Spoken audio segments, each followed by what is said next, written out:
Hai logoफोर गिबियावनो नोंथांमोन बयखौबो आंनि माइ एक्सपिरियेन्स इउटुब चेनेलाव बरायनायजों लोगोसे आंनि गोसो गोरबोनिफ्राय गोजोन हामलायनाय बावनाय थाबाय दिनैनि मोनसे गोदान ब्लगाव नोंथांमोन बयखौबो बरायनाय थाबाय स'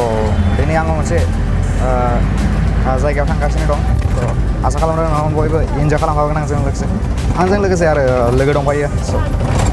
आसा खालामदों नोंथांमोन बयबो इन्जय खालामफागोन जों लोगोसे दङ लोगो सानै बिथांमोनाबो इन्जय खालामगोन बिथाङा जादों दिपेन आरो बिथाङा जादों हरिचरन स' जों साथामजों दिनै एसे इन्जय खालामगोन लैथोनि सेराव सिख्लाफोर नायगोन ना मा नायगोन सिख्लाफोर नायगोन नायदो लोगोफोर बिथांनि दारिखौ मोरै नांदों कमेन्ट सेक्सनाव कमेन्ट खालामना फोरमायहर स' दिनैनि ब्लगा बहुत इन्टारेस्टिं जागोन माने बहुत इन्टारेस्टिं जागोन मानो होनब्ला जोङो मोनसे जायगायाव थांदों मोनहैनानै नोंथांमोननो दिन्थिनायजों लोगोसे नोंथांमोननो खोन्थागोन बबे जायगायाव जोङो दङ बेखौबो आङो नोंथांमोननो खोन्थागोन स' नायबाय था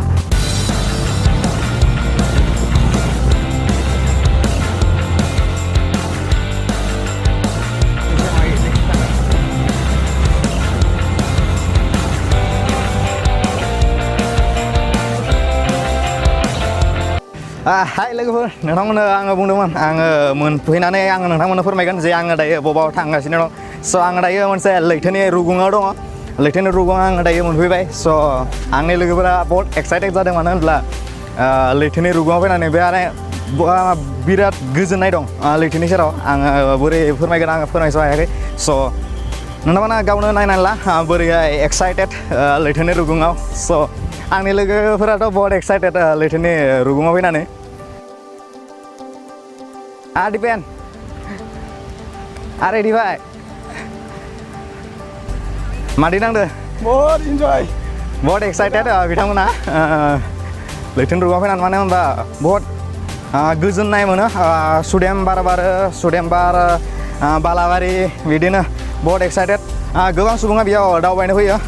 आं नोंथांमोननो सिगाङावबो मोनसे भिडिअ आपल'ड खालामनाय जादोंमोन बे रुगुंनिनो नोंथांमोना नायनो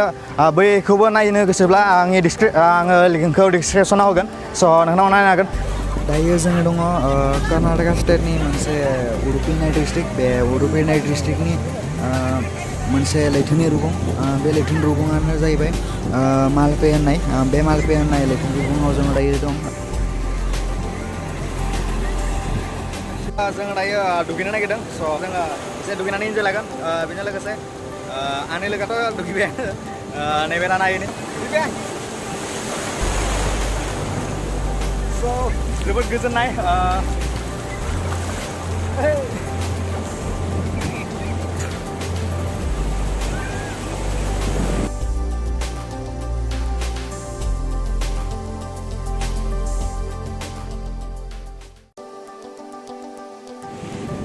दुगैखांबाय लोगोफोर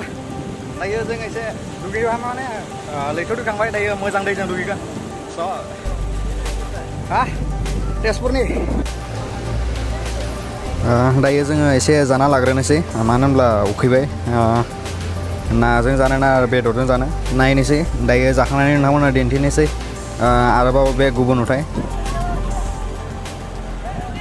जायफोरा बेखौ सालायनो लुगैयो बेयाव सिंगेल राइडआव दङ 450 सेल्फ राइडआव दङ 500 डाबल राइडआव दङ 600 स' बेयो जाबाय Malpe beach jet ski ride दं आरो गोबां दं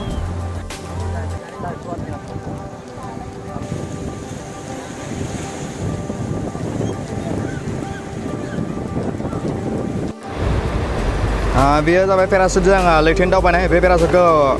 जाहाजजों बोनाय जायो स' गोबां इन्टारेस्टिं माने दिनैनि ब्लगा स' नायबाय था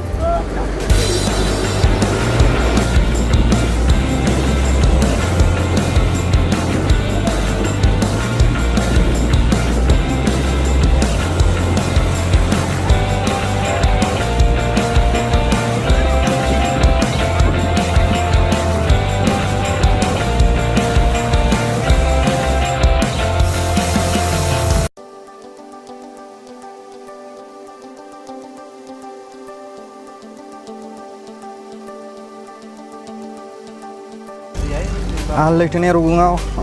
दुगैबाय रंजाबाय एसे गोजोननाय लाबाय आरो मोनसे खोथाखौ बुंनो सानो जे गुबुन जायगायावबो जोङो जोंनि जे जाथिनि बर' सुबुंखौ जोङो जेराव मेराव लोगो मोनो आथिखालाव मानो होनब्ला जोंनि जायगायाव खामानि मावनायनि जायगा गैया खाबु गैया बेखाय गुबुन जायगायावबो जोङो लोगो मोनो आङो दिनै गोजोननाय मोन्दों गावखौनो मानो होनब्ला जोङो गुबुन जायगायाव दिनै दख'ना गाननाय सुबुं लोगो मोन्दों स' गोजोननाय मोन्दों गुबुननि जायगायाव जेब्ला जोङो गावनि हारिनि जे हारिमु जे गाननाय जोमनाय बेखौ नुयोब्ला गोसोआव गोजोननाय मोनो बिब्दिनो गोजोननाय मोन्दों गुबुन जायगायावबो जोङो गावनि हारिनि हारिमुखौ नुनानै बेजों लोगोसे जोङो दिनै लैथोनि रुगुंनिफ्राय थांफिननो सानबाय खानायफोराथ' जेबो गैला दुगैनानै रानस्राव जाजोब्बाय बिदिनो थांफिननोसै स'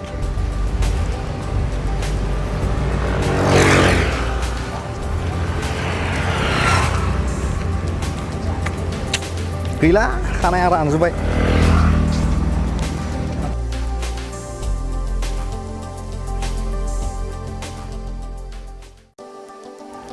लोगोफोर दिनै गोबां रंजाबाय गोबां इन्जय खालामबाय दुगैबाय माबाय नै खानायफ्राबो पसाय जालांजोब्बाय स' बिदिनो दायो जोङो नोंथांमोननो गासैखौबो क्लियारलि दिन्थिनो थाखाय सम मिलायासै होननांसिगोन मानो होनब्ला गोबां इन्जय दंनो माने सम मोनासै सम सोलाबासै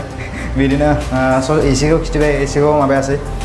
स' थेवब्लाबो आसा खालामदों बयबो आंनि भिडिअखौ अनसायगोन जुदि आंनि भिडिअखौ अनसायो लाइक खालाम शेयार खालाम आरो लोगोसे आंनि चेनेलखौ साबस्क्राइब खालामना आंखौ थुलुंगा होगोन होननानै आसा खालामनायजों लोगोसे आंनि जि दिनैनि ब्लग बे ब्लगखौ एसेयावनो फोजोबनोसै स' बाय लोगोफोर फिन इयुननि भिडिअ लोगो मोनगोन होननानै आसा बानायनाय जाबाय स' बाय